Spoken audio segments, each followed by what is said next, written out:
Tony Wanda को बोलता है, वांडा मैं तुम्हें एक कहानी सुनाऊं? वांडा बोलती है, हाँ टोनी सुनाओ, लेकिन क्या सुनाने वाले हो? बट कहानी ऐसी सुनाना जो बहुत ही मज़ेदार और इंटरेस्टिंग हो और सुनने में भी मज़ा आए। टोनी बोलता, हाँ क्यों नहीं सुनाऊंगा, मैं तुम्हें एक अच्छी कहानी सुनाता हूँ। एक बार एक कौवा और एक चिड़िया थी। कौवा बहुत ही आलसी और लेजी होने की वजह से कोई भी काम नहीं करता था और उसने अपना घर एक ऐसे उसमें बनाया था पेड़ पर जो कभी भी टूट सकता था, चाहे वो आंधी आए चाहे वो तूफान आए। वांडा, क्या सच में कौवा लेजी था? लेकिन ऐसा लगता तो नहीं है कि कौवा लेजी था। फिर भी चलो टोनी आगे कहानी सुनाओ। टोनी कहता है कि कौवा सच में ही एक आलसी था। वो कभी भी कहीं भी कुछ काम नहीं करता था और दूसरों के घोंसले से खाना उठाकर ले आता था। जब भी उसे भूख लगती थी तो वो दूसरे के घोंसले में जाता और वहीं से खाना उठा के लेके आता था।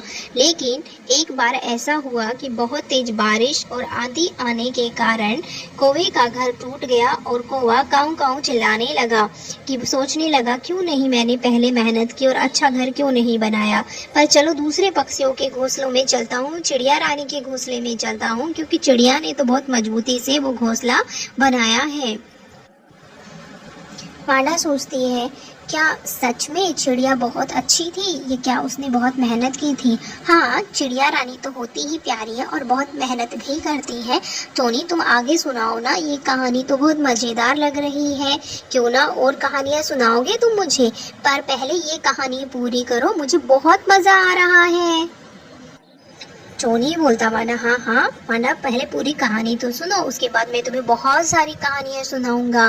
तो कौवा चिड़िया रानी के घर पे जाता है और बोलता है, चिड़िया रानी अपना गेट खोलो ना, मेरा घर टूट गया है, बारिश बहुत तेज हो रही है, मुझे बहुत सर्दी लग रही है, मैं बीमार पड़ जाऊंगा अगर तुम दरवाजा नहीं खोलोगी तो। चिड़िया रानी दरवाजा खोलो ना।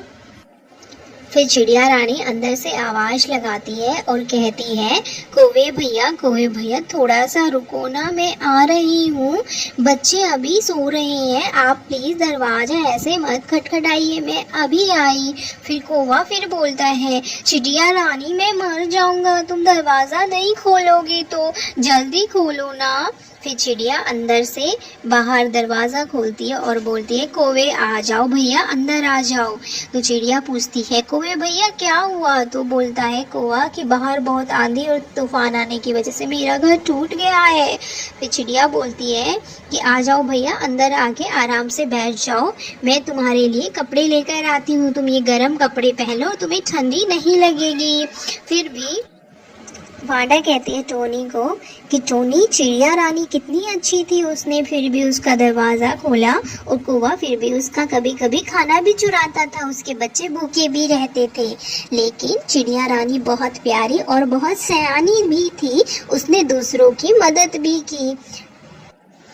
टोनी वांडा को बोलता, हाँ वांडा बहुत ही अच्छी थी हमारी चिड़िया रानी। और फिर चिड़िया रानी आगे कहानी तो सुनो कि चिड़िया ने रानी ने क्या क्या किया, चलो आगे बताओ। तो वो कहता है, टोनी कहता है वांडा को, कहानी सुनो पूरी, फिर बताता हूँ मैं आगे क्या क्या हुआ। टोनी बोलता है, फिर चिड़िया रानी ने उसको बहुत सारी खाने की चीज़ें भी दी। उसके बाद कौवा वहीं बिस्तर पर सो गया।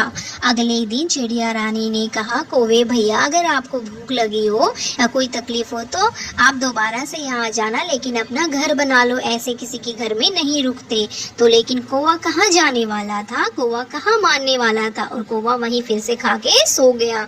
चिड़िया रानी को बड़ा गुस्सा आया। चिड़िया रानी ने कहा, कौवा ऐसे नहीं जाएगा। फिर चिड़िया रानी बहुत चिल्लाने लग गई।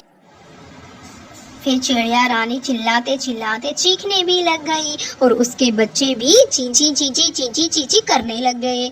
तो कौवा परेशान होकर बाहर चला गया और मन में सोचा कि आगे से ऐसा कोई काम नहीं करूँ, मैं किसी को भी परेशान नहीं करूँगा। और चिड़िया ने मुझे बहुत अच्छी बात सिखाई है कि दूसरों के घर रहने से अच्छा अपना घर खुद बनाओ और मेहनत करके कमा के खाओ। अपनी मेहनत की कमाई में ही इंसान खुशी रह सकता है और दूसरों को देने वाला बनना चाहिए। ये हमारी चिड़िया रानी ने कौवे को सिखाया। कहानी तो बहुत अच्छी थी, कहानी बहुत अच्छी होती है और मुझे अच्छी भी लगती है, लेकिन चिड़िया रानी और कौवे की कहानी और सुनाओगे? हाँ हाँ, क्यों नहीं। अब तुम घर जाओ और मैं भी घर जाती हूँ। मुझे बहुत अच्छी ये कहानी लगी, लेकिन हमें ये शिक्षा मिलती है कि हमें अपनी कमाई में ही खुश रहना चाहिए।